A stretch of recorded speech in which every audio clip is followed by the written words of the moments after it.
What's going on, everyone? Welcome back to another episode of the BSBN podcast. I'm your host, Patrick. To the left of me, we have Vicky Boy in the cut. What's going on, Vic? Going on, kid?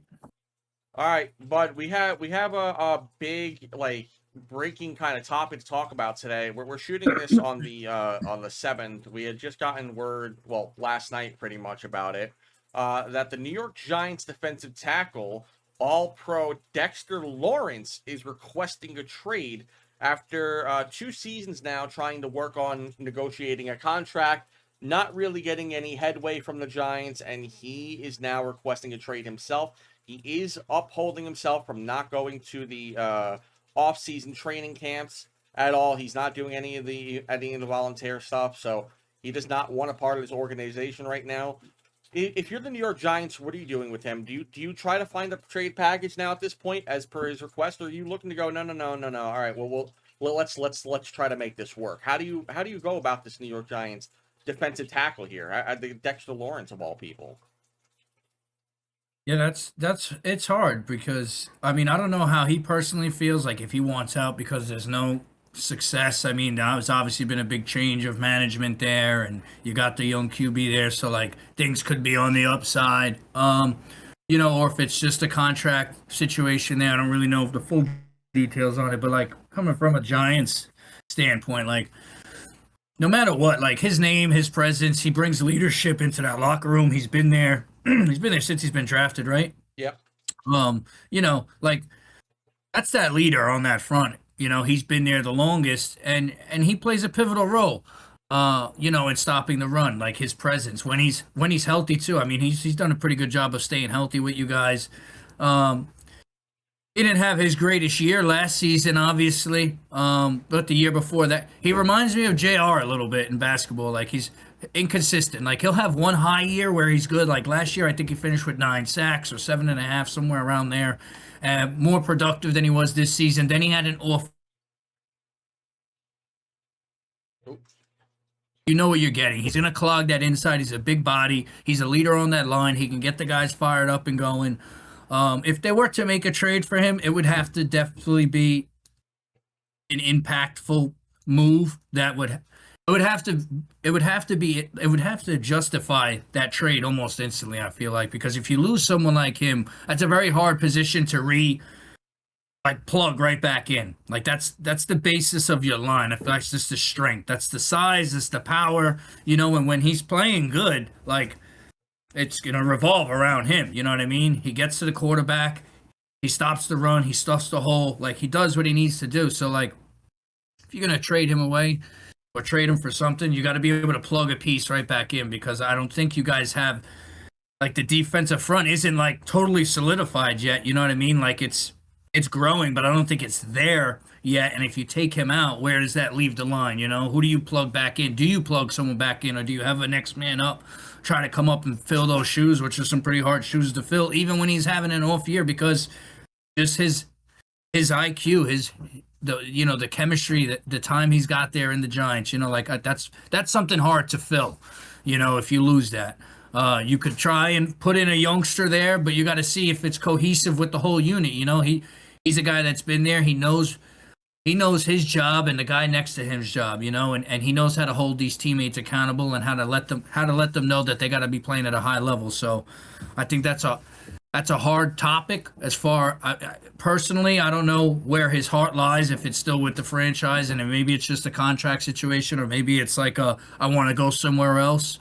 Maybe it's just the whole change that's been happening in the Giants organization from the head coach, that they just acquired, and maybe the direction that he wants to go, because this is all new, it's new. Some guys like the system that they were in, and then you get a head coach like, you look at some of the guys on the Giants like Wandell and a couple of other players, like you see guys leave teams to go and play for other coaches and teams other way. Some of the guys, or like Robert Sala's a perfect example. Like he went to go get pieces for like Jermaine Johnson and a couple of other additions. Like these guys formed a great relationship with these coaches, and then when you get someone new, but like you kind of like you liked how the system was, So I don't know if it's the system that maybe is drawing him away, or if it's just money, or if it's just a contract. or if he feels like he just needs a new chapter in his career to go and produce and play somewhere else. Um, yeah, I think it would be a big hit to the Giants to let him go. If I was a Giants fan, I'd want to keep him.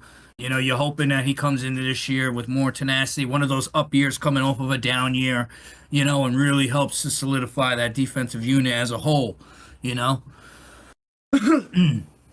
Yeah, agreed. I think it's a large hole to fill because it's not just the guy that goes ahead and gets sacks. It's not just the guy that plugs up the hole. It's a guy that's like, that's supposed to be doing both because he's a big dude. And he takes two guys off that line immediately off of any other guy on that line. So you got to think it's some of these young bucks that we have on this team are able to get through. There's probably a large possibility it's because Dexter Lawrence is taking up two of the slots immediately on that line.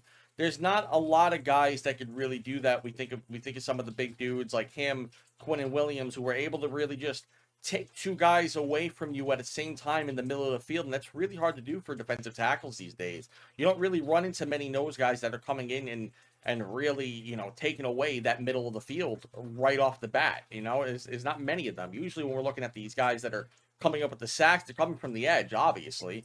But I mean, when you're coming from Dexter Lawrence, you're looking at a dude that is absolutely taking up two, sometimes three people at a time. There's never not a play where he's got one singular cover on him to go through that line. It's just never the case. You just can't do it. You're going to get demolished.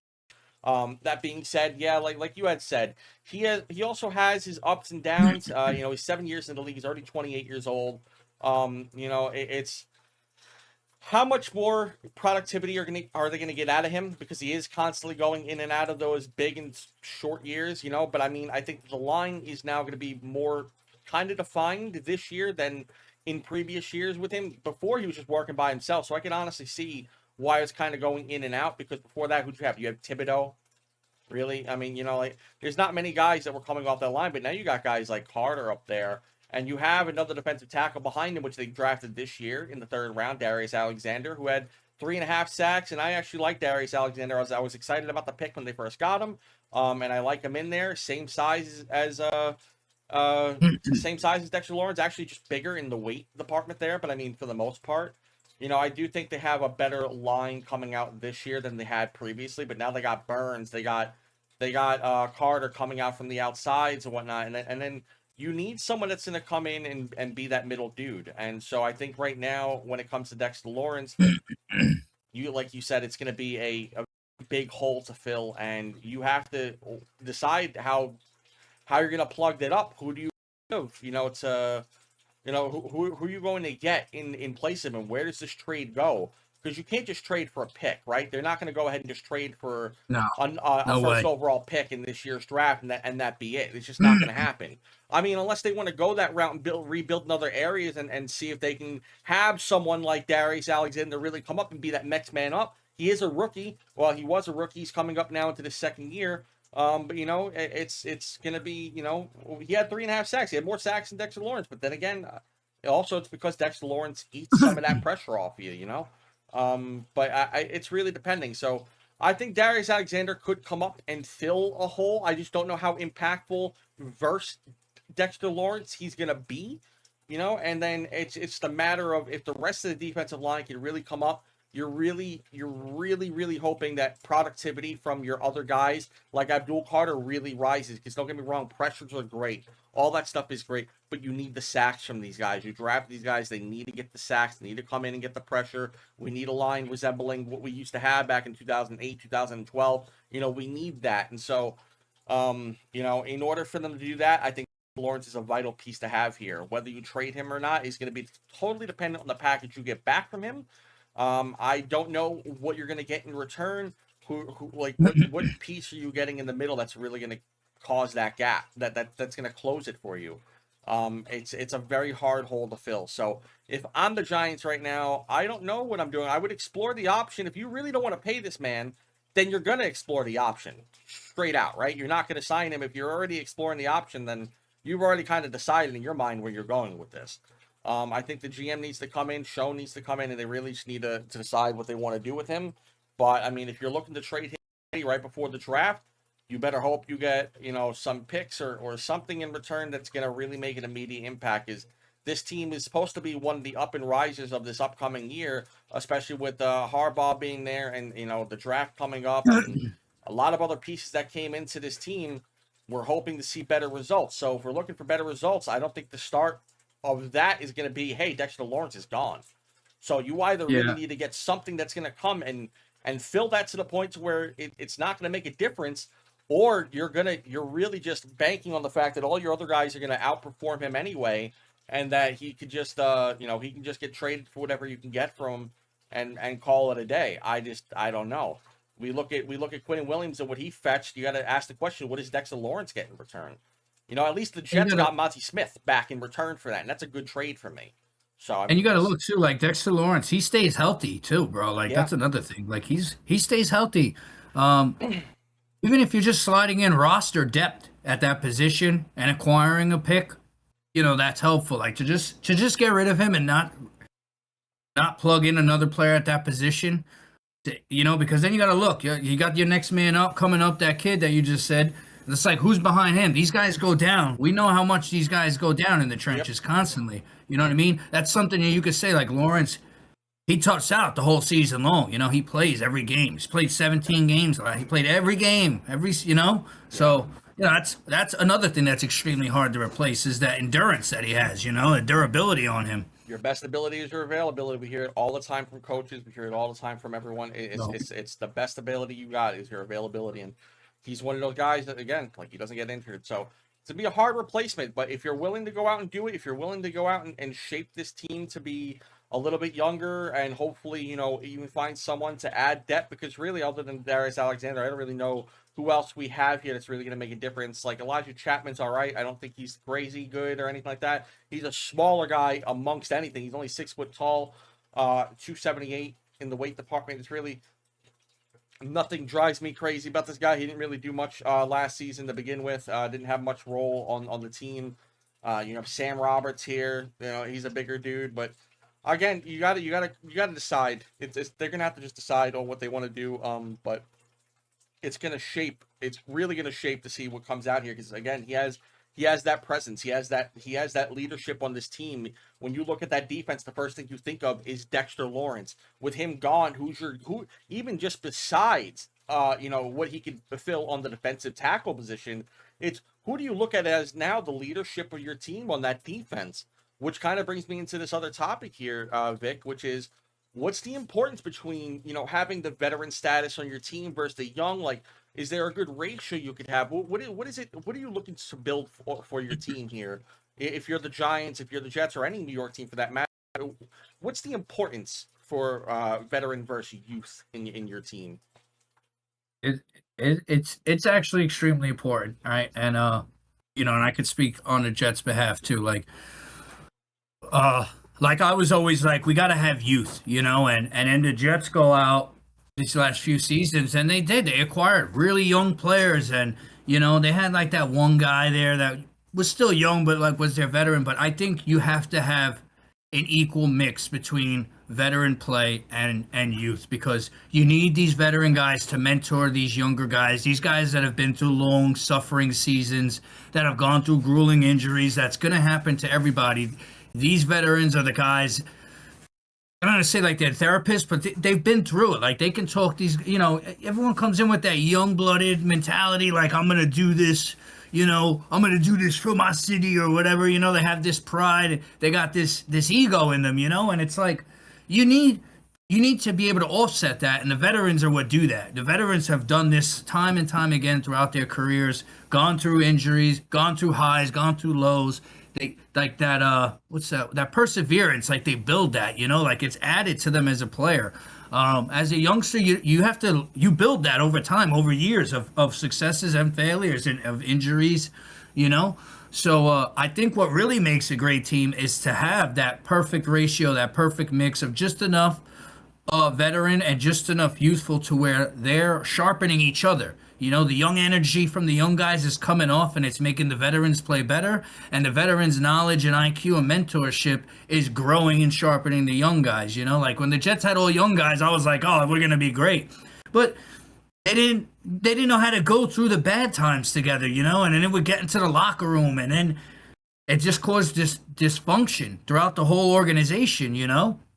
So you need to be able to establish the leaders are the veterans, the guys that have done this. Like when the Jets went in and acquired Demario Davis again this season, which I was hoping for, and I'm glad they did because they had signed Sherwood, right? Youngster. They gave him a 3-year deal last year, youngster linebacker. But he's not, yeah, he played great coming off of with Mosley, and we knew Mosley was at the end of his rope. But Mosley is what made him a great player. You know, they vibed great off of each other. You need that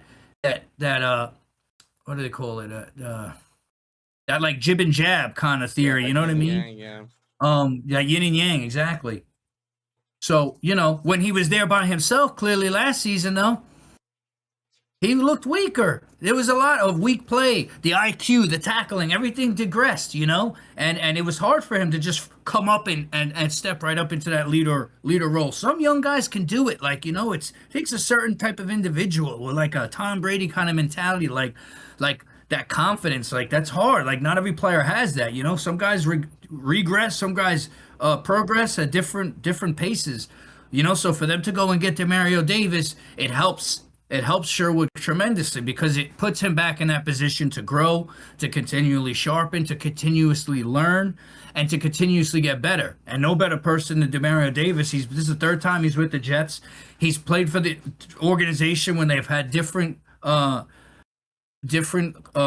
coaches, and he's had success even in his later years, even last year. You know what I mean? Like someone at that part in their career, that late in their career, can still be that dominant, you know, and it does a lot for these younger players, you know. Even on the Giants, the Jets, anyone in the league, like it's the whole point of having a veteran on your team, right? Is to mentor these guys into these players that they can become.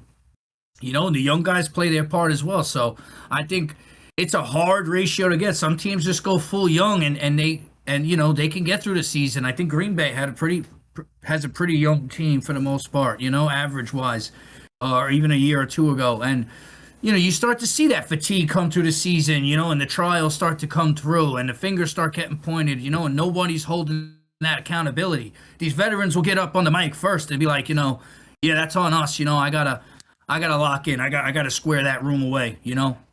Especially if you got a room of young guys, because everyone just wants to be like, yeah, well, I played good, you know. Then you starts the I, and ain't no I in team, you know. Veterans know that more than anybody. They know that this is a team sport, you know. And if one man is down, that's our whole unit that's down, you know. Like we all got to step up as a unit and as a whole, you know. So it's you know, veterans take accountability, you know, and they don't shy away from it, you know, because they've had to go through those trials, you know, but they've had some guy to lean on in those times, and I was a veteran before them, you know. So I think it's a big mix, you know. It's a very big mix, and a lot of organizations go in different avenues with it. You know, some teams go totally young. You know, some teams are just they like to have an older unit, an older roster, and just slowly bring in like younger players. You know, like we'll touch on in hockey, like Pittsburgh, I feel like does that. You know, but it's a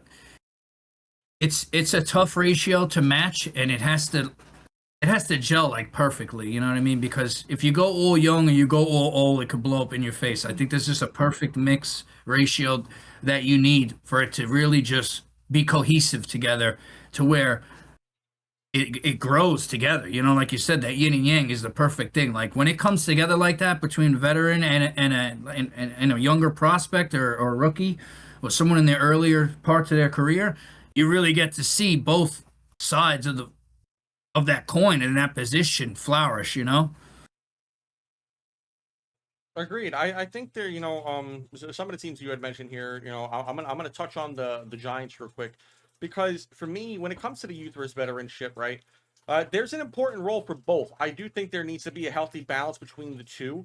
You know, I prefer just if I had to make a team, I prefer just a little bit less vets than the youth prospects that you have coming up. We have to look at the Giants. You know, I think the first and foremost, the example that I think of is Jackson Dart, right? Jackson Dart is a rookie, you know, we're now formerly a rookie. And he came up behind Jameis Winston and Russell Wilson. Now, the reason why he did that is to gain experience. Now, it was only for a couple of games, but he even said, throughout the preseason, you could see him getting better and better as he continued on, and he just kept getting fresher down the rest of the stretch of the season.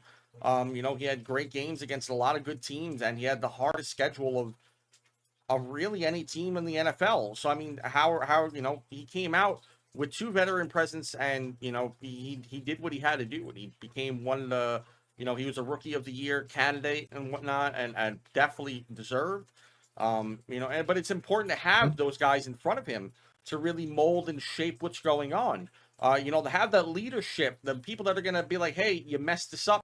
Okay, let's get back up on that field. The reason why you did this wrong is because of this, and to work on your mechanics, to work on everything that you're doing in the game, no matter what position you're looking at. We also talked about OBJ coming back to the Giants a couple of weeks ago, and granted, I was the one that kind of disagreed with it. In a sense, I understand why people would want him back, because his leadership, his presence in the locker room, his ability could definitely help some of the younger guys come up, and especially if they go wide receiver in the draft. We're unsure what they're going to go as of right now. There's a lot of different ways they can go. As we discussed in the mock draft the other day. But if they did decide for whatever reason to go wide receiver, you have someone that's over there to mold them. Because it doesn't matter if you're good. It's a different league when they come out into the NFL, and you need someone to show you the ropes. It's kind of like when you go to school. You look at all the TV shows where you have some guy who's a senior or a sophomore or a junior that comes in. It's like, hey, new kid, I'll show you where your locker is. And that's what some of these guys had to come in and do. They have some of these older cats that are going to come in and really give you, 1-2 bang.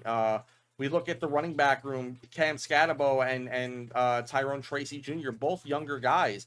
Granted, Tyrone Tracy's 26, but he's only 2 years into the league. They get a little bit more experience with someone like Devin Singletary coming into the room and, again, showing them how it's played or how it's going. He's been in the league for a very long time. He's a veteran. He understands how these defenses work a little bit better and how your offensive line is going to work a little bit better, especially when they've been on the team a little bit longer. Just like you said with Dexter Lawrence, he might know the job of his next guy or the one behind him. Some of these guys got to know the job of the people in front of them or behind them or whatever, so they know who they can rely on. And sometimes it takes a veteran presence to show you that from the bench. Like, you see that kid, that's what they're doing. This is how we got to play, and to go over the film with them as they're going. They're looking on their iPads or whatever they're looking at and going, all right, this is where you messed up, and this is what we could do better. You want to just give them the 1-2 shit, whatever the possibility is. So I do think that veteran leadership is absolutely important.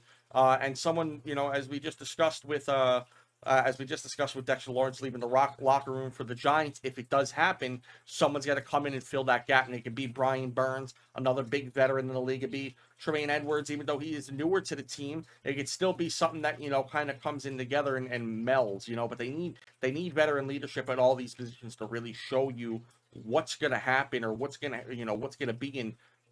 For that next man up, for those crisis times in which you're trying to build, and it's a lot. Same thing with the Jets. Jets lost a lot of big leadership pools this season, over the last season, but they also gained a lot. When you look at how young that team is, and they come in and they pick up guys like Minka Fitzpatrick and Demario Davis, to pick them up, it's a great and good thing to have on your team to show the leadership to bring in those guys, to mold those young guys, even if they're only here for a season or two. That's fine. They just need someone to kind of look to and go, all right, this is where I'm crafting my game. This is where I'm molding my game after. It means a lot. And then, I think it's important to add some of that veteran leadership. I do think it's more important for your young guys to shine. So if you have some older guys that aren't going to really be playing too much, like OBJ for me. OBJ should not come onto the Giants team and be the number one receiver. Just should not be, straight up, period. But he has a role. He has a role to serve. If you are going to bring him in, exactly. Let him serve that role. Let him mold these guys. If he's playing the fourth position, perfectly fine. Bring him in. Let him play the fourth position and let him mold these guys. But don't let him take away the spotlight from the other ones. You know what I'm saying? If he's open, if he could show what he could do and still get open, and then he just takes it that way, fine. Then show these young guys, like, you see how I just did that? I'm in a less position than you, and I'm the one outperforming because I know how to run my routes. I know how to do this stuff. This is what you got to learn from me. And, and they could look back at the film and go, this is how OBJ got open. This is how I did this. When you're getting into the mindset of how you're versing the cornerbacks or the safeties or the linebackers, and you can really bring this team alive by showing someone, you know, a better direction to go into. And it is definitely important. I say the same thing about the Rangers all the time. If you're a New York Rangers fan, or if you've listened to me complain about the New York Rangers in the past, you'll know that I've complained about the leadership versus the youth role. I know we're switching that kind of hockey here, but you know, NHL is also still going on, and we are multi-sports here. But you know, I do think that the Rangers are another team that, for me, struggle with that leadership role. They struggle with the vets versus the youth play. I've complained about it multiple times where, you know, you have exactly that situation. You have a lot of these older guys that are here that are past their prime, that are not performing, and they will take those roles. They'll take those big spots in a much more limited space than from what the NFL is, where you could have absolutely, oh man, Dexter Lawrence is tired, sub this guy in real quick. Oh, sub this guy. You know, NHL is not like that. NHL is, you got 12 guys on a roster, and you can't just go, everyone's tired. You can't just go, all right, you know, first line's out, you know, let's bring this guy in and have him in for 30 seconds. It's really as much of a break as you get, but you can't just sub in your youth out of nowhere on the bench and have the other guys come in. It's just whoever you got locked in for that game is who you got locked in. There's not many substitutions you have for that game. If you're out, you're out. And I just feel like some of the younger guys don't get time to shine. We see now at the end of the season, of course, when they were destined to have the number 2 pick in the draft, they start winning games 8-1, 7-1, 6-1. They're blowing teams out now. And it's because the youth got the time to shine. Now, Artemi Panarin gets traded from the team, and sure enough, Lafreniere takes over his spot. Chris Kreider got traded from the team. Lafreniere goes ahead and takes his power play slot. So now he takes over 2 guys' slots that were, you know, kind of blocking his spot from the top 6 for all this time in his career, but everyone was calling him a bust. Now he looks like some miracle child coming out of nowhere and really making a name for himself, getting a lot of points, almost at his career high in just a short time. You know, we're looking at him to hopefully hit 58 points by the end of the season. And I think he could still be between a 65 to 85 point player, giving a full 82 games in those big spots. But that's the problem with some players, and I guess especially in the NHL, is where you have veteran presence that just blocks the new talent, and then that new talent gets foddered off to another place because, well, there's no room for you. We signed this guy to 7 years, signed this guy to 5 years. There's no room for you. It's like we drafted you, but we have no room for you, and that's how you kind of just break down your own organization. That's how you close your window even faster, because these old guys that are 29, 30, 31 are going to lose in the next year or two. They're gone after that. Pretty much after that, they're pretty much just, they're paperweights. They're just going to be there for their knowledge. But once you know, some of these guys, you know, digress a little bit faster, some a little bit slower. But man, it could be a problem when you block off that youth from coming in and shining. And that can go for any sport, really. Really could go for any sport. It's hard. It's like you just said too, right? Like they got to do a better job of finding that balance, like what we're talking about too, because you think about it, when you're able to rotate those young guys into your lineup, you know, or get them into your lines, and goes for any sport, but we're on hockey right now. Like, you know, you're starting to see the Rangers have some late season surging in success. Those young players, throughout the fatigue and the long season, those are your stars that start to come out towards the end of the season, because they got that energy, they got that reserve energy. You know, they're gonna come out and get it fired up. They're gonna get the production. You know, and the more that you keep inserting them, the more comfortable they get, the more they can produce, because they got those legs, bro. They're young. You know, like I look at. Like at Pittsburgh, right? Like, I wish they would do a better job of inserting. Like, you're not going to get a Ben Kindle every time with an 18-year-old that's got 35 points right now. But they've done a good job of transitioning him and getting him the minutes he needs. I think he's averaging like 12 to 15 minutes a game now. But like at 18, you know what I mean? 35 points right now. You know, looking at a playoff run. You know, he's got great mentors around him. And they've done a good job of sliding him from 4 to 3, mixing him in on line 2.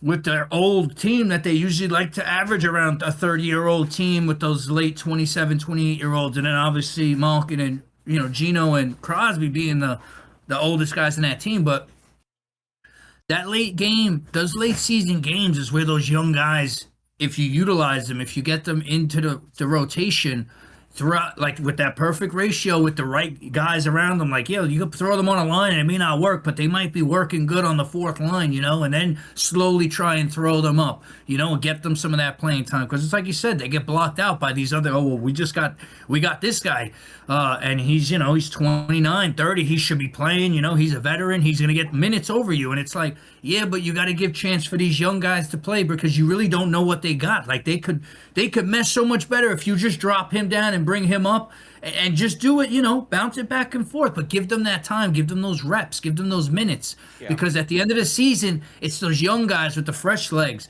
that haven't got the minutes on the ice that are going to come out and start making these plays. And you're going to be like, damn, man, what?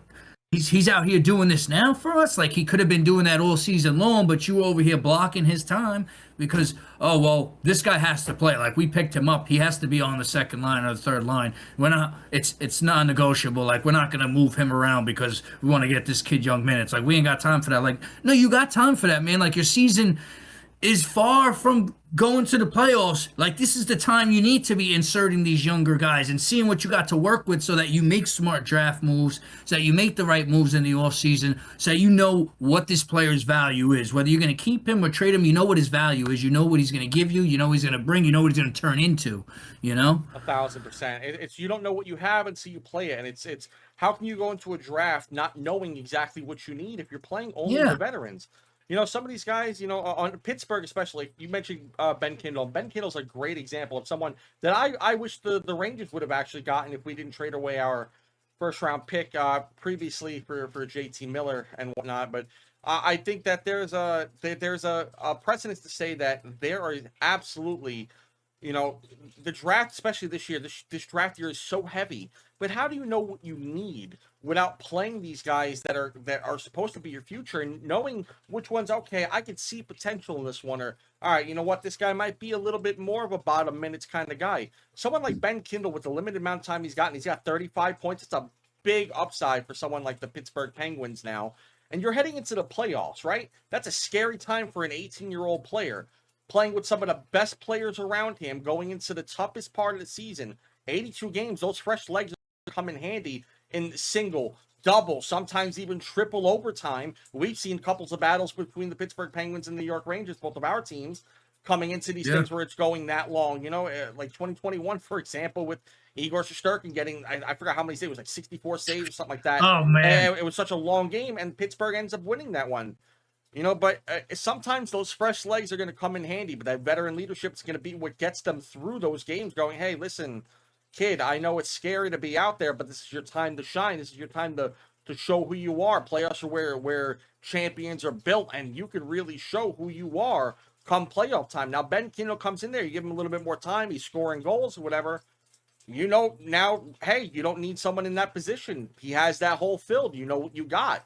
But it only happens when you're actually giving these young guys time, especially with someone in the Rangers position right now.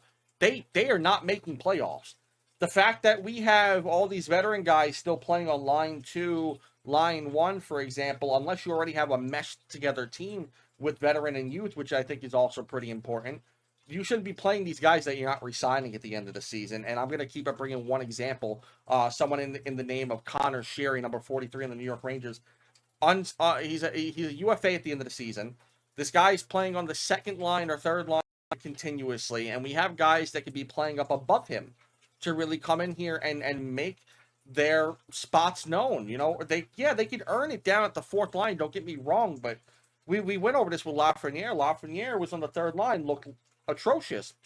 Why? Because he's not getting time. He's on a line that's primarily known as the checking line.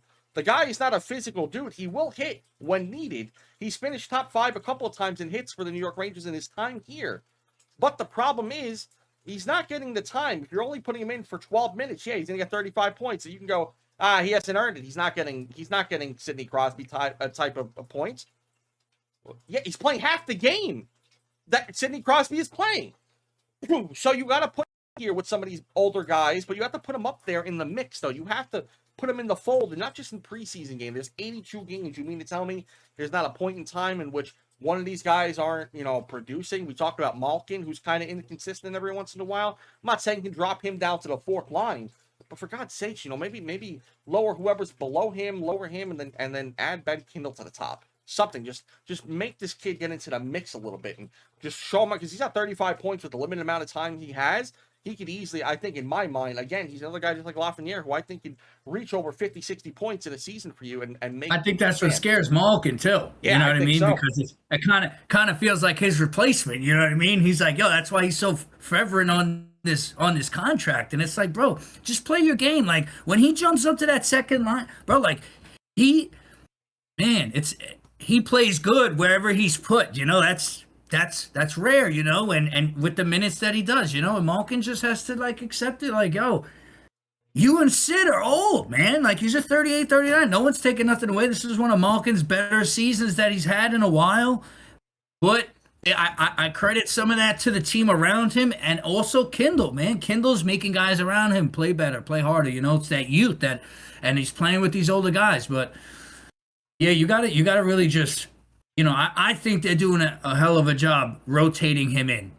I think they'll utilize him even more in the playoffs, you know, because, you know, like their record could be so different. You know, just look at how many overtime losses they have. They're lucky they Oh, have yeah. that many overtime losses. They probably wouldn't be in second, you know, if they didn't go to all these shootouts early on throughout the year, you know, gotten those 1 points, those 1 points puts them in second place. You know what I mean? With that close. And even recognizing, like, some of those guys you could have taken out of that shootout lineup and really put someone like Ben Kindle, who is Yeah. scoring goals. The guy's got, what, Yeah. 17 goals already in 35 points in a third, fourth line situation? That's extremely good to have 17 goals that low down with the minutes that you're getting. That's crazy that he's not even in the top 5 lineup here. Like, don't get me wrong, some of these veteran guys are there, but why, seriously, why do we have Rust up there? I'm sorry, why is Rust still up? He pissed me off the other day too, bro. Like, oh, I don't even want to go there, but man, yeah, I know. I hear you. Trust me. When I see that lineup shooting, I'm like, bro, if it ain't working, you got to change it. You know, if it ain't broke, don't fix it. But it ain't worked the whole year. So why it's time keep to it? start inserting. And that's where I think, you know, what I am happy about with the Rangers. You know, I've been very critical of Chris Drury, the general manager of the New York Rangers this season, which I'm always going to critique anyone that I feel is doing bad or good in the NHL, especially the New York Rangers, You know, but for me, when I'm looking at some of the youth here, right, that we've had some good progress with, we have 3 guys of the youth department in our team, basically. Alexei Lafreniere, Gabe Perreault, and then you have Will Cooley. All 3 of these guys in the last month have all scored a hat trick. And they're all very, very young players. They're all 24 or younger. That's really good for the fact that they got 3 hat tricks, all by youth, none by the veterans, which is great. We had JT Miller showing his leadership presence, giving Gabe Perreault his last and final goal on an empty net to get that hat trick was extremely good and sportsmanlike of him. That's what a leader should do. You don't take the goal for yourself. You ship that off to your guy. Let him get his first career hat trick. Same thing with Will Cooley, first career hat trick. Those are moments you could think about and dream of, and any player would be lucky to have. And all 3 of them got one within a month. And it's crazy because now you can look at this team going, you know, we were looking at the Rangers going, man, they're screwed for a while. They might not make anything for a while. This team could be 5 years out from a playoff run, period.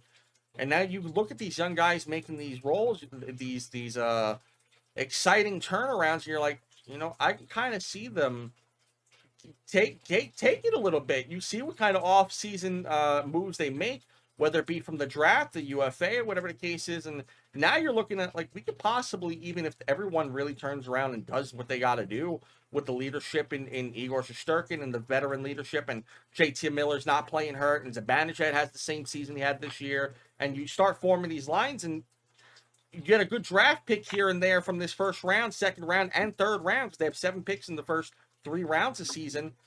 There's a lot that you could do with those picks, a lot that you could do in this free agency. Well, maybe not the free agency, it's a dead pool really in this free agency. Don't go after Alex Touche, please. Do not go after Alex Touche. Do not go after Alex. I do not want to see him on this team. But for the love of God, like, they have a lot of young guys coming from the prospect pool that are really making their names. I know in the OHL playoffs right now, someone like Nathan Aspinall, is really playing great. He's number one scorer in the OHL, and granted, it is only the OHL. I know people will have a gripe with me saying that, but it's the OHL, and I get that. But we've seen guys like Noah Laba come up, random youth player. No one knew his name unless you actually watch this team thoroughly. No one who's an actual casual fan will come up and go, who the hell is this kid? And then he comes up through camp into preseason, makes it onto the roster out of nowhere, and now he's one of your favorite players on the team. That's crazy. So youth versus veteranship, very, very important, very, very needed. And finding that right balance, I think, in all these New York teams and Pittsburgh, are very important, especially going forward. Some of these teams are in rebuilds that we mentioned. Some of them are in the middle of trying to get up there and trying to find momentum. And Pittsburgh over there is trying to find their possible youth so they could start looking for replacements, or they could start, seeing how they can make this cup run right now because they're in second place in the Metro. They could do something. They could do whatever the hell they want. I mean, there's some good teams, but you talk about 1-2 upsets or some lucky pucks, Pittsburgh might be looking at another cup. You never know. But it involves getting some of these youthful players involved. It involves getting some of these leadership roles filled and just, working on it. Yeah, I like that. It was a good discussion here for that one. That was really good. Yeah.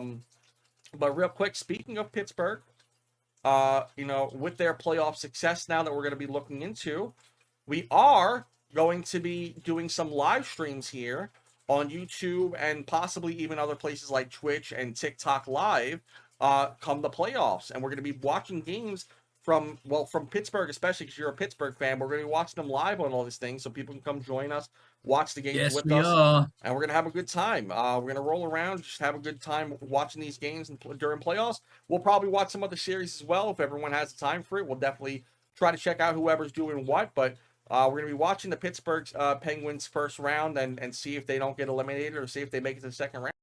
Who knows? You might be, regardless if they're in there or not, we're going to be covering all the playoffs anyway. We're going to be watching some of these rounds, no matter who's in there. we're going to live stream these games. So, especially going to the Stanley Cup Finals, I can't wait to do it. And we want to try to do it for more of these things, whether it be baseball or football, with the Super Bowl. Try to do some more of these live streams or whatever and have a good time with it. So yeah, please don't forget, roll around for it. And we're also going to be live streaming the NFL draft coming up on April 23rd. We're going to be watching the first, second round, I believe it is. They're both on day one, right? So if they're both on day one, we might watch the whole event or whatever the case is. We'll see how the vibes are doing over there with it. So we're going to check it out and see how long, the broadcast is for. We'll watch as long as they have aired for. So April 23rd, you can check us out on YouTube, Twitch, and whatnot. I'll put the links below in the description for you if you want to check us out on any of the other social media pages. Follow us along for any updates or any changes or anything like that. I'll also post it as a post on YouTube if need be, if any changes have evolved from it. But yeah, but also speaking of the NFL draft, right? We had talked about a couple of weeks ago the New York Jets mock draft, and we were meaning to get into this last week, but then we kind of had the tier list. And I kind of wanted to talk to you about it because I really needed to pick your brain on it because, we definitely disagreed here on this during the mock draft, but we knew we had limited time. I didn't want to argue with you straight away on it.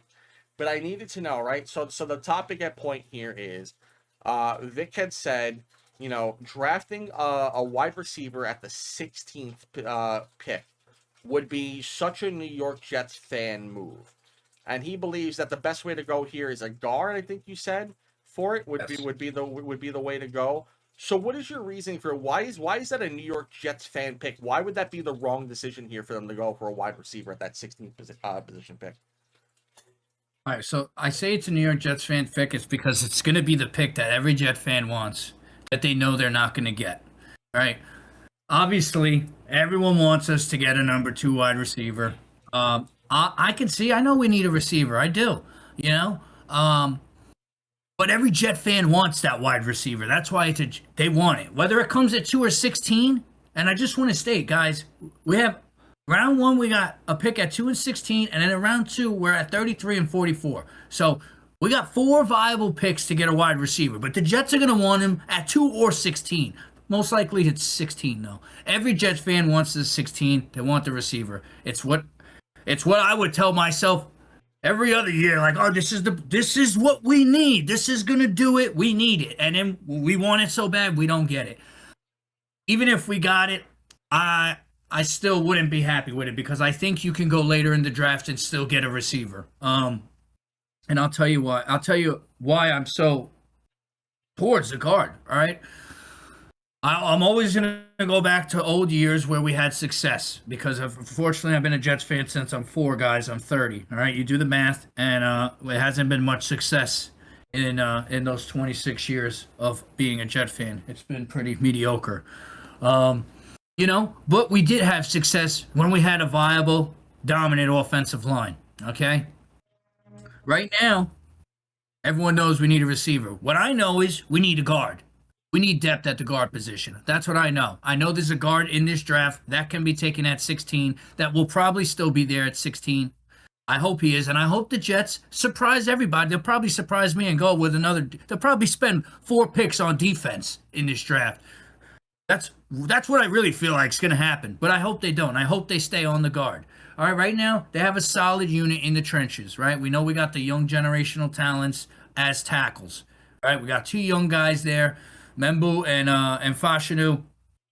Membu had a great season last season, and Fashanu as well, his rookie and his following year. We got Myers and Tippmann as centers, right? I think they kept Myers. They got Tippmann. Tippmann, I think, played a little bit of guard last year because Baratucca got hurt. So Tippmann slid over to guard, and Myers played most of the season at center. So you got Tippmann can move around a bit. But you did also just lose Simpson, who was a guard that we had gotten from Baltimore that was with us. Was a viable guard, did his job right, And we lost Vera Tucker, right? Obviously inconsistent with injuries. But when he was healthy, he played solid, and he could play a tackle, he could play center, he could play guard, he could play everywhere. Now you got 2 guys there. They picked up Parham, and they got Hayes there. I don't think those 2 guys fill Simpson and Vera Tucker's role, and there's not much depth in the guard room. They got some depth as tackles. The center, you could slide Tippmann around, but you kind of want to keep him there as a backup. These guys go down. We know offensive linemen are the first guys to go down in the beginning of the game, most likely, and they're the most frequent injuries throughout the whole season. Our offensive and defensive linemen. I'm not discrediting any other injuries to any other positions, but these guys are fighting, like fist fighting each other every snap of the game. There's constant contact every snap of the game. That's why these guys go down.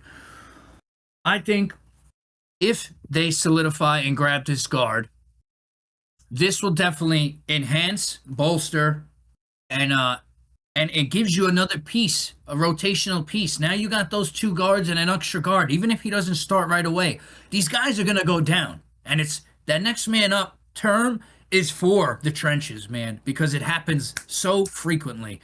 You're like, oh, we got, and then he's down. Boom. Oh, well, he's out for 6 weeks now. Who's our backup? Who's our backup? I like to know that our backup is a young, explosive guard coming out of the draft that we acquired at 16, or whether he's a starter and we got Parham or Hayes behind him that can step up and play while he's missing. That you can shuffle Tippmann around, right? If you can explore and solidify this unit in full, which is going to get me to my point with the whole receiver, and then I'll give you your whole bit on this. Then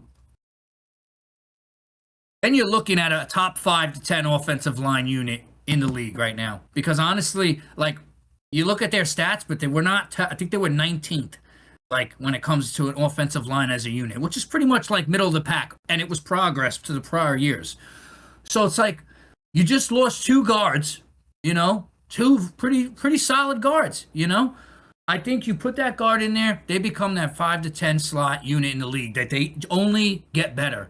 Now, you look at Geno Smith, who's most likely going to be our starting quarterback, I'm assuming so, unless they go and surprise us Jet fans some more and do something else. Yeah, Bailey's happy. Yeah, right? Regardless, you look at Geno Smith, there was no success with the Raiders last season. Why? Because the offensive line was trash. I mean, the whole offense was trash, but you've seen what he could do with a pretty viable offense and a pretty decent receiver, or just decent receivers in general. I think time in the pocket. He's a veteran enough quarterback to not make dumb decisions as far as taking sacks like Justin Fields did, creating sacks on his own by not staying in the pocket when it collapses, or not even As soon as the play snaps, you're going to run back 15 yards and get out of the pocket. That just gives the defensive lineman a straight run towards you to push you out of bounds or sack you. Now you got to make a play with your legs. You totally all your reads are out the window because you're killing the play instantly once you snap the ball. Geno's going to sit in the pocket. If you give him a good line, granted he's got Geno, and he doesn't have a viable number two, obviously. I think, what was it, Mitchell? We got Mitch. Is it Mitchell? Yeah, Donnie Mitchell. We got Mitchell, and we got some other guys in that room, that are depth pieces. Now, yeah, they definitely need a receiver. I think they can go and get a receiver. They definitely need one. They need to increase the depth and the explosiveness there. But I just put the guard at a higher priority because it's going to improve the run game, it's going to improve the pass game, and improve pass protection. I think Geno will do a better job of diagnosing the play, like with speed, at coming at him than the quarterbacks that we've had. Because all we've had was young guys come in, right? We had we had Fields come in, then we had the Wilson era, and then before that, the Darnold, and then it was Geno before that. You know what I mean? So it's like we've constantly had these younger QBs. Yeah, we had the Fitzpatrick come in. We've had the and honestly, when Fitzpatrick was there, we had a pretty solid team all around. Now, yeah, we did have a 1-2 receiver. They were kind of on their way out, but we had a viable line. But he was a veteran enough to make the right plays, the right passes, to get rid of the ball in right fashion with a good enough line to not take costly, to not cost downs on themselves and lose yards. I don't think we'll be playing behind the chains if they can continue to bolster the offensive line. Strengthen that unit to a whole. It's only going to increase the run game. It's going to lower the sack production. It's going to give you more versatility in rotating those guys when they do come down and the next man does have to slide up. And focus on getting a wide receiver at 33 or 44 or even after or just before the draft. Overall, the O-line addition, it just improves. It's more of a priority to me because it improves the totality of the offense, no matter what. I think if they go receiver, yeah, of course it's going to increase explosive output, possibly. But I'm not trying to have a quarterback play like Fields did or take sacks, because then if you're taking sacks, you're getting pressured. You start playing bad football as a QB, you get in your own head. You ain't getting the ball to those receivers. Now you're forcing stuff down the field. You're making bad plays. It doesn't put you in a position to gain yards, to get ahead of the game, to stay on the field, or to win games. But an offensive line, an extra piece there doesn't hurt. It only sets you up for the future, because if you're looking to build into a next future quarterback coming into the next draft, you know that O-line is solidified. I got my tackles. I got a year two guard here with two pieces behind him, two centers. Maybe we could grab another guard in the offseason. That line is set. It's ready. Mark Sanchez had a great line when he came in and took us to the playoffs. Twice. With what we have. We had old veterans doing it. We had a Santonio Holmes coming off of the end of his prime, a Plaxico Burress, a Dustin Keller. We didn't have phenomenal players. We had enough players and a viable quarterback with enough protection and a great run game and a great defense. So I think they need to shock everyone and finish their offensive line off, because it's the most important thing. It's the only thing that we've had success with, is having an offensive line that is solid. That's what's going to make our offense work. Obviously, we need the quarterback, but I think Geno is veteranized enough to not make stupid decisions with the correct protection there, And he'll make plays with the guys that he has. I mean, he does have a star wide receiver in Garrett Wilson. Garrett's going to get the ball. All three of our running backs is going to run the balls more successfully than they did last year if you add an extra addition on the interior. More runs up the middle, more successful runs up the middle. Instead of trying to beat these backers to the edge, you open up. This is more of a style for Braylon Allen to come into play, too, because he's more of an interior runner, man. Let me get through the first line of defense, and then I'll just truck everybody through my way. Brees can run all three ways. He can catch every way sideways to Sunday. And then you have a guy like Isaiah Davis, who you get a better lineman. You got guards that are pulling, tackles that are pulling. You're throwing screens at him. It just opens things up on every level of the game on offense. A receiver will come. I think Geno has enough in him to work with what he's got right now to make it a viably progressive offense than it was last year. And they can go and get a guy at 33. That's still an early pick. If anything, it's a first rounder that didn't go. You could still get something at 33. It's still the first pick, right? In the second round. The first pick in the second round. Like, it's still a first round pick. If you ask me, you know what I mean? It's round 1 pick 33. Like, you can still get a receiver there. Now, they may not be the name that you want, but you're just looking for depth, man. I don't think a rookie receiver in this draft makes a detrimental impact automatically right out of the gate. Oh. If it's Geno Smith throwing to them, now maybe if it's like Tom Brady and he makes him a superstar out of his first year, yeah, but it's Geno Smith. It's a viable quarterback with decent quarterback play and IQ. He's been in the league a while. I'd rather him be protected, have a little bit more time in the pocket to make the smarter decisions instead of trying to be rushed, trying to throw the ball down the field to this young buck because he's got all this cloud around his name and forcing turnovers. You know, we know the Jets defense can't force turnovers. They had 0 interceptions last year, guys. Need I remind you? Okay, we need to play clean, strict football. Run the ball, get the offensive line solidified, keep it short and sweet if that's what it needs to be. Whatever it takes to move the chains. Because last year all we did was play behind the chains. Always long ball, third and 11, third and 14, third and 13. You know, penalties will clean themselves up. We weren't dead last in penalties either. We did progress as well in penalties. So, you know, that's my take. I want the guard. We all know that. Oh man. All right. So I respect it, but I disagree here. For me, when I'm looking at this team, right, I feel like their line is already capable. Granted, I do think that their line is I want them to be better at the penalties, even though they're not dead last, but I still want them to be better at penalties. I feel like there are so many games in which I've seen penalties just kill them time and time again. And they do definitely need to clean that up. But I feel like there's already a lot of people that you could if you want depth just to go ahead and have depth for the team so that they can switch out time after time, then go get depth. You know, but round 1, I'm not looking for it to be, hey, you know, the Jets to me aren't in a position to where I can go ahead and say they need depth as their primary source of what they need right now. For me, I'm looking at this as wide receiver opens up a hole a lot more than a guard does right now for you. Wide receiver gives you the option. I feel like right now with Geno Smith being your guy, yeah, he's not a Tom Brady. He's not a Zach Wilson, no, either. You know, and I feel when you have those receivers to throw to, it makes the job a little bit easier. So you don't need 4 or 5 seconds in the pocket when you have another guy open. I feel like they already have a decent enough line to protect you from getting set, provided they don't absolutely all collapse on penalties constantly or playing too cautious at that point. But I feel like this team right now only has one receiver, and it's Garrett Wilson. There's no, you got to look at this team's, you know, ability to catch. Garrett Wilson played 8 games, and he was their number 1 receiver last season. Mason Taylor was next as a tight end. Behind that was Breece Hall. There's no other receiver in the top 3. It's not a top 1, 2, 3 receiver. It's a wide receiver who didn't get to play every game. It's a tight end, and it's Breece Hall. Like your running back who already got 1,000 yards rushing now adds another 350 yards catching, and then he even had a touchdown throwing, for God's sakes. He's the best. Definitely got to be one of your best players on offense. He's playing every single position at this point and getting a touchdown in all 3 of them, which is nuts to me.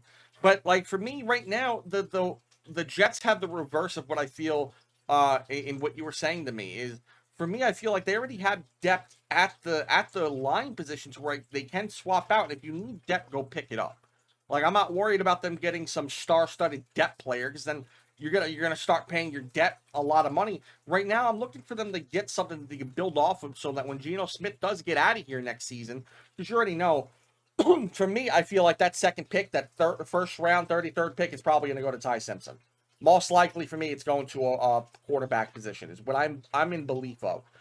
But for me, I think the wide receiver position opens up a little bit more for you because, again, now your guys don't have to fully be dependent on, is Garrett Wilson open? Because clearly the other guys aren't. You know, they're constantly switching in and out of guys. And I feel like, you know, I feel like Mitchell came in and he had yards. Don't get me wrong, he did. But I feel that could be a third receiver. That could be your second guy if you really want it to be. But I still feel like they need more options. I haven't seen a full season with Adonai Mitchell yet on the Jets. But I would like to get them a receiver that is coming out of this draft with a very heavy position right now in that draft, being the wide receiver. We'll get one of the best available ones there. I'm not asking you to go get Carnell Tate at 2. I'm not asking you to get Jordan at 2. I'm asking for you guys to get just Mekhi Lemon at 16. I feel he's not that bad. You want depth in that draft? Go ahead and get this guard in the second round. No one's really going after the offensive line, I feel like, in this draft. Maybe a couple of guys here and there, but those could also just be wrong. There's a lot of positions that need to be filled for the Jets that I feel just a guard pick to me doesn't solidify what they absolutely need right now. They can go get, like I said, they can go get depth in any other way. Free agency, there's probably thousands on the waiting list waiting to be put in. You know, or you can go trade for one if you need to go trade for one. You have the assets to go do that. Trade a second round pick. Go get a guy. I don't know, but like for me right now, you got a first round pick. I'm taking the best available wide receiver that they have, and I'm putting them on that team to make it so that where Garrett Wilson, first off, isn't the only one catching the ball. And if Adonai Mitchell ends up being a guy as well, that's great. Then we have other options. And now if you get this guy coming out of the draft, that's great. Now you have a lethal offense. And then it takes off the pressure of Breece Hall having to do everything on this team. Garrett Wilson having to do everything on this team. And now you have other options. And I feel like that's the thing the Jets have lacked for ages, which is options. Even when they had, like you said, Fitzpatrick. When Fitzpatrick was the guy on this team, they had options. Granted, those options were on their way out, and they had no youth behind them, as we just discussed, veterans versus youth. They had no youth to come up behind them and really learn. And now you have the opportunity. You have Garrett Wilson coming into this league now in his, fourth year? Or fourth year, I think it is. But he's coming into his, fourth year or whatever, and he's coming into his own. He's one of the most talented receivers in my eyes. He gets his fifth year. He's coming into. Fifth year, yeah. But regardless, he's like, at this point, he is the veteran he's in his of your prime, team. Just as good as he's going to get. Yeah, and it's like, this is where I need other people to see behind him because, man, when Lazard is your second receiver, I'm just questioning everything. Well, Lazard is gone now. Yeah, so. I know. Thankfully, thank God. It is one that just, I feel like my Rangers fan in me was screaming, get him out of here, because I'm so sick of that. I want them to get the youth to come in here to provide options, to provide less tension on the one or two guys, because there's only so many games. Braylon Allen got hurt last season, right? Wasn't he gone for the season after an injury? He's gone for some time, yeah. Yeah, and so it's like, even if Breece Hall has a decent season, they are just like the offensive line. They get hurt very quickly, and it's the moment he gets injured. If he does get injured, you're looking at a very big hole at that running back room. Even if you have other guys like Davis or Allen behind Hall, and it's like, okay, yeah, these guys are gonna do good, but neither one of them is giving you 1,000 yards.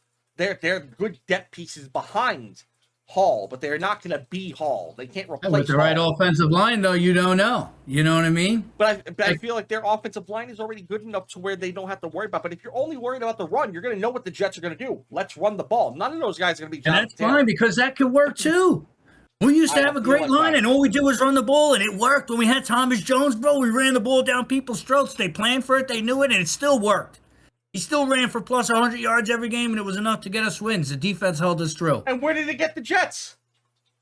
To a playoff berth. With all the you also had wide receivers in that age too, in that day and age. Yeah, you know what receivers were? Who? Braylon Edwards. Who the hell is that? Guy? Come on, who is that? Oh, he did backflips on the field.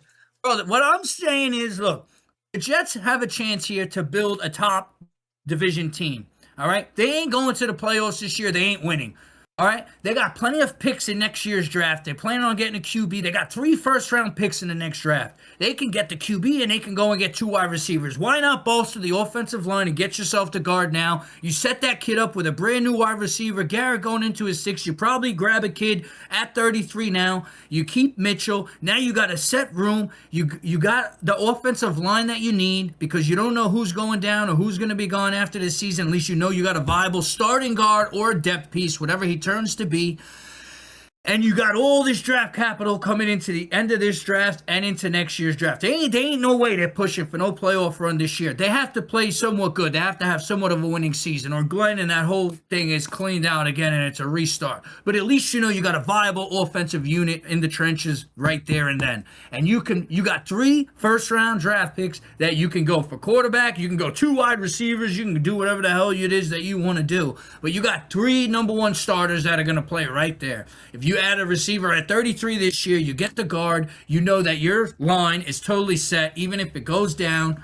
And there's a man down, you know that there's a guy to step up and take that place for whatever reason he may be down. My plan, and what they're looking at is to show progression from last season and to really show that next year, like, we got the team together. If we don't make it to the playoffs, then we just gonna did it wrong. Okay. You want a young guard? You want a young guard in that first round pick? I got a deal for you. Let's do a deal. Giants trade right guard Evan Neal for a first round pick. Nah, I don't want that guy. Why? You want a depth piece and then you want a number one pick? I want him for? He's a depth piece for the guard. He is a young. He's 25. He's a penalty machine. He's 25 years old. Maybe under the right system, you'll have a better guard there. 6'7". Man, you can use him. Why do you think you went after our guard so he can sit his ass on the bench? Yeah, so you take him. Go ahead and take him for the first round pick. Why do we take your trash? We don't want your trash. The Giants only take the Jets' trash. Don't you know that? Go look at all the years that you guys have stolen players from us. Look at all the trash you guys and brought they've in done over the last better for couple you seasons. than they've done for us. You had Leonard Williams. He played great for you guys. Lord. You took the Packers' trash and he got injured. And the other one just was the number 2 receiver on the team for God knows why. Come on, man. Oh, my Lord. Take Evan Neal. First round pick, Evan Neal. Jets have a better record than the Giants this year. Yeah, that's great. And where did it get you? Same position we're in. Same position we're in. Let's go, Gino. Screw you, Dart. Oh, my God. Yeah, all right. We're definitely not coming to terms on that, but we will see what happens with the NFL draft. Be wrong. They're going to go defense. They're going to go punter. They'll need it. And the Jets selected 16, the best punter in the last 47 years. All right, I ain't watching the rest of football. See you later. Jets are selecting a general manager at 2 here. What? You do that? General man, yeah, they could use one of those too. If they could draft one of them, please. And Woody's on his way out at 1. The Jets trade up. His son drafted a new manager in Matt. That's what happened here, and they ended up just switching him out. They were like, listen, Rex Ryan becomes the owner of the New York Jets. A created character, Rex Ryan, some random pixelated dude. Oh man. But speaking of the NFL draft, speaking of all these youngsters and whatnot that are coming out, follow us on Twitch and on YouTube and on TikTok, Instagram, anywhere we can go live. Really, we're going to try to go live on April 23rd to watch the NFL draft for the first and second round. As we discussed before, we're going to keep promoting it throughout the next couple of weeks. This way we could absolutely, get it out there that we are going to be live streaming these events. So please come watch us, come hang out, come enjoy your time with us. Let us know who you think is going to go at what pick and where. Are we wrong about where we feel people are going? Are we both wrong on the Jets? Do you feel the Jets need to go somewhere else? Comment it below. Come show us in the draft. Let us know what you feel or who's going to be where. Be willing to discuss and debate Vic or myself and whatnot, or Dan when he is coming here. Obviously, he's not here right now, but he will be here again next week, hopefully. But yeah. But if you guys, Han, do we have a lightning question? Do you have a lightning question for this week? We have one more topic, bro.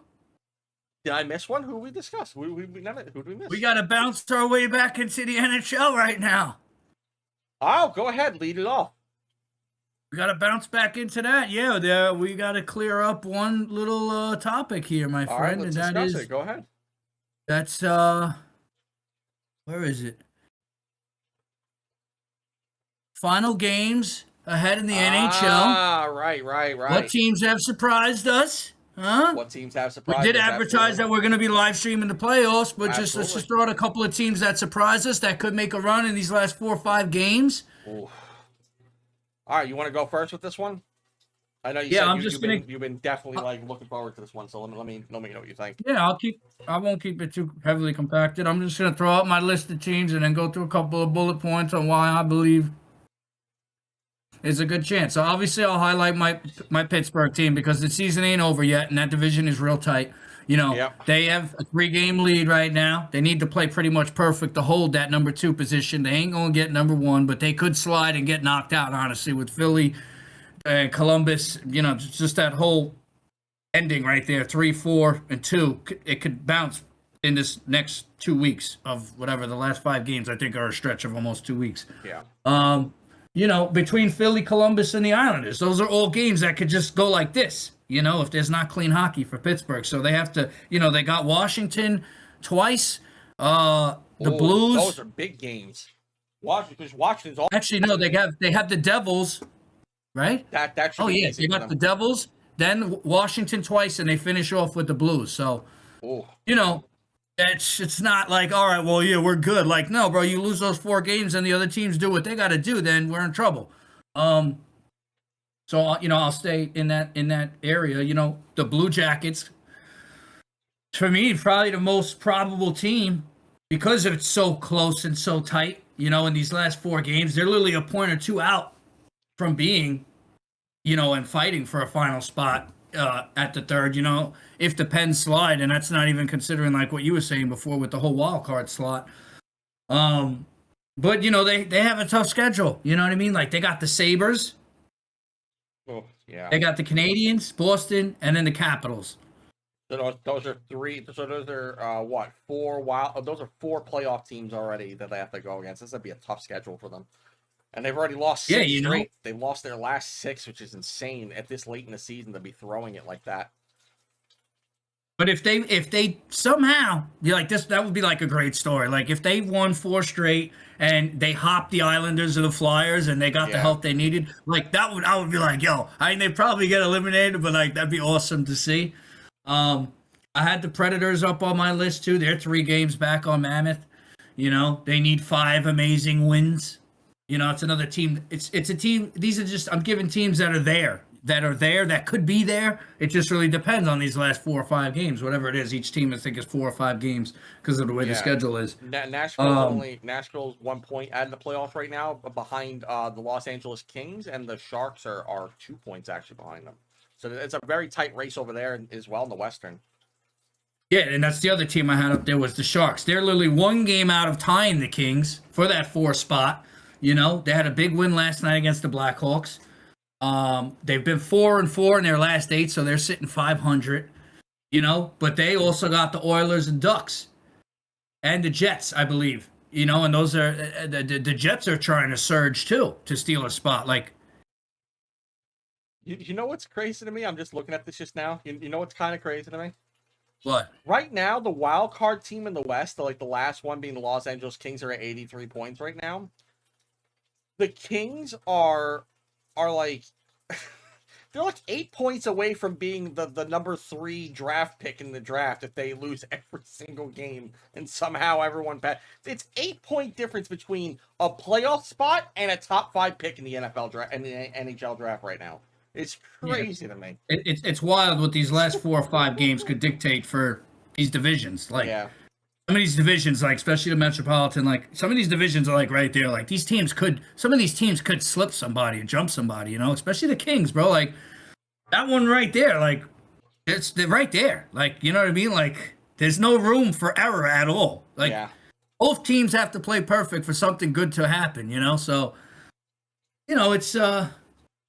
it's hockey though, right? This is what we watch hockey for. This is like that Exactly. momentum energy that drives us into the playoffs because everyone knows postseason hockey is the greatest thing to watch. It's probably one of the best playoff sports to watch of all times, honestly, Absolutely. in my opinion. Over football, baseball, and of any sport, there ain't nothing that comes close to topping postseason hockey. It's the most electrifying and juiced up stuff to watch. Like if you're looking for like some kind of high, go turn on a postseason hockey game and watch the whole game, and you'll be like, you go ready to drive your head through the wall or go sit on your bed and cry if your team lost in a game 7, like Pittsburgh has done to the Rangers in prior years. But yeah, man, there's some really close divisions here, and there's some really close games here that can really change what has been staying afloat, in just 4 or 5 games.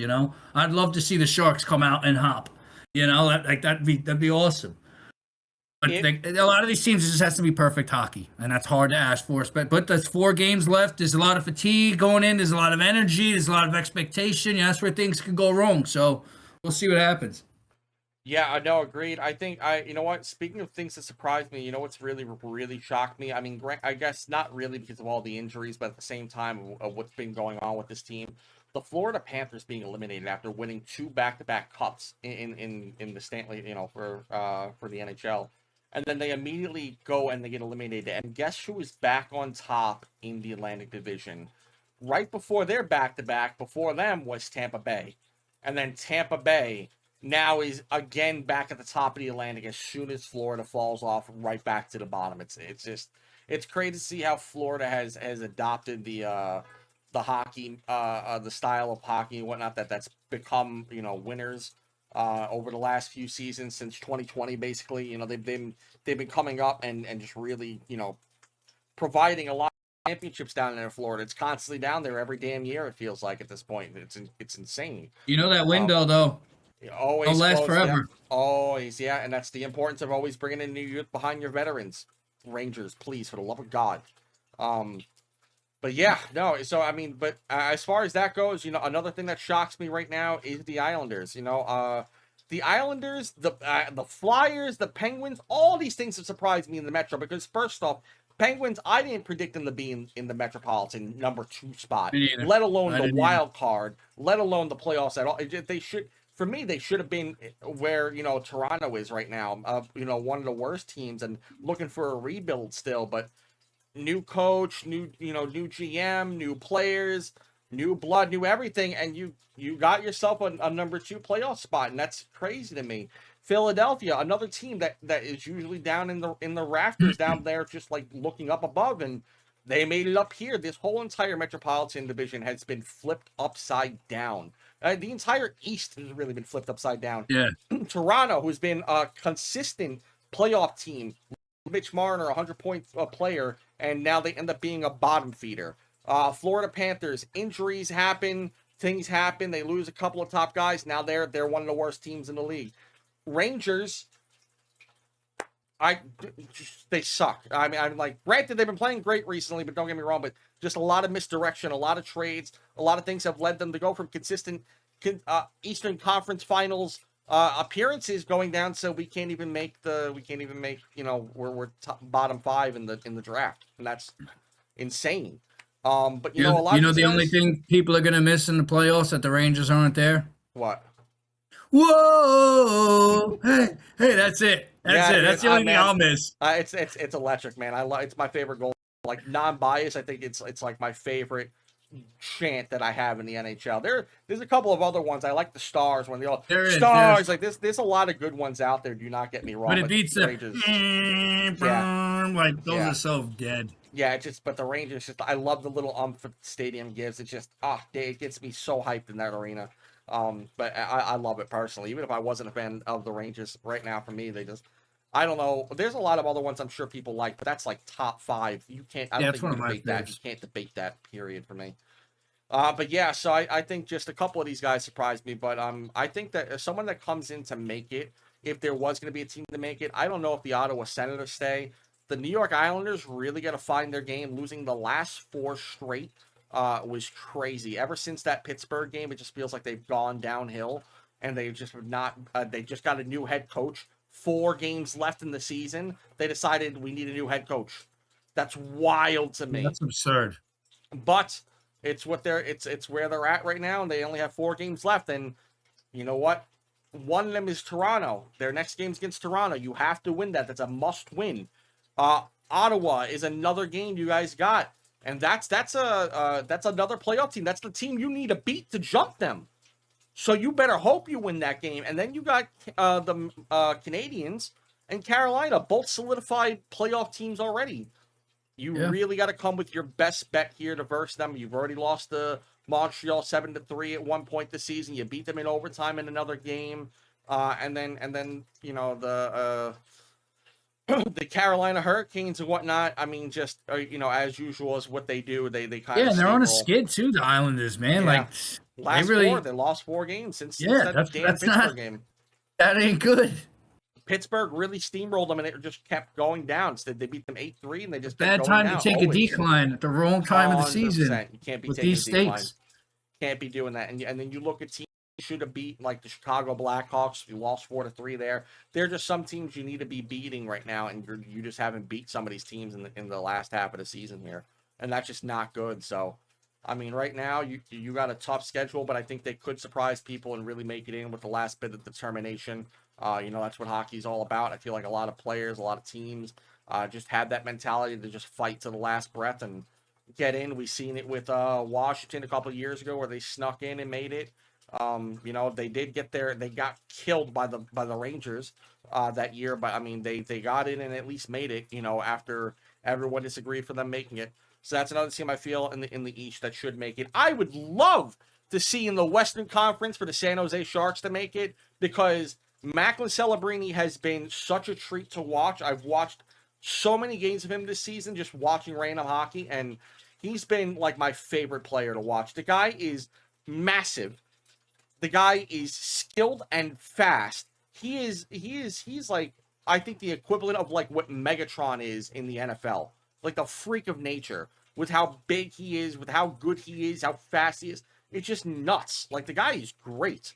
You talk about guys like McDavid and McKinnon who have great skills, but Celebrini, this guy deserves the Hart. I don't care what anyone says. Macklin Celebrini deserves the Hart Trophy for this season for MVP. The next guy below him in points on his team is like 50 points behind.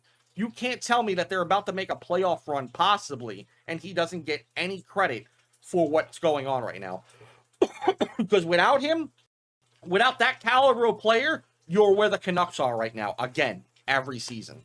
And it's just, he has absolutely turned everything around about this team. You actually have hope for the San Jose Sharks coming into seasons ahead because of how amazing this kid is playing. So, it's Macklin Celebrini for the Hart.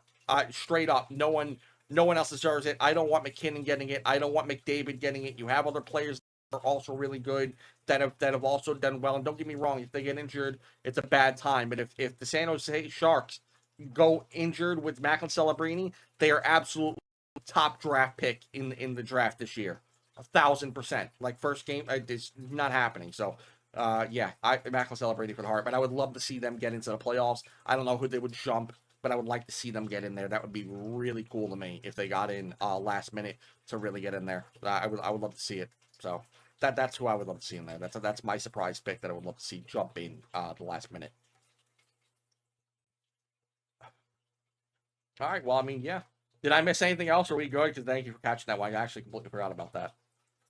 Yeah, no, that's it. Just whatever, a lightning round, and we're closing out. All right. You know what? Lightning round's gonna kind of be a toss. It's gonna be a straight up just a toss thing here, because I feel we haven't talked about it, and I kind of want to talk about it. So we're gonna do it in we're gonna do it in the question. We're gonna do it in question form here for it, so that we can kind of shout them out a little bit. Here, let me get this ready.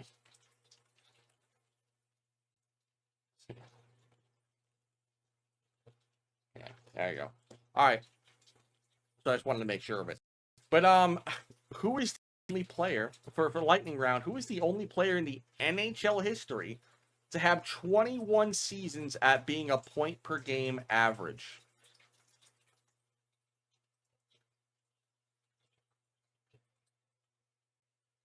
I don't know. Crosby? Sidney Crosby. Sidney Crosby broke that record. He's the only player in the NHL to now have a point per game playing like every single season, which is just absolutely nuts to me. He's the only player to have ever done it. And it's just nuts to see. The guy is playing this well, this late in his career. Everyone's talking about retirement. Everyone's talking about where they move on to from next. And Sidney Crosby's looking at things like who I don't know what the hell you guys are talking about, because got plenty left in the tank. He's got 72 points right now in 66 games played. So I mean, does he ever have He's to like, stop? I don't know what you're talking about, but when I'm ready to pass off that torch, Kindle's gonna be the next one. Yeah, because like right now, does he even need to stop? It's crazy to see, and you know what? He's a generational talent for a reason. Hats off to Sidney Crosby. As a Rangers fan, never liked you, but as a hockey fan, I think you're one of the greatest things to ever come out of this sport. So yeah. All right, well that's it for this week's episode, number 28 down.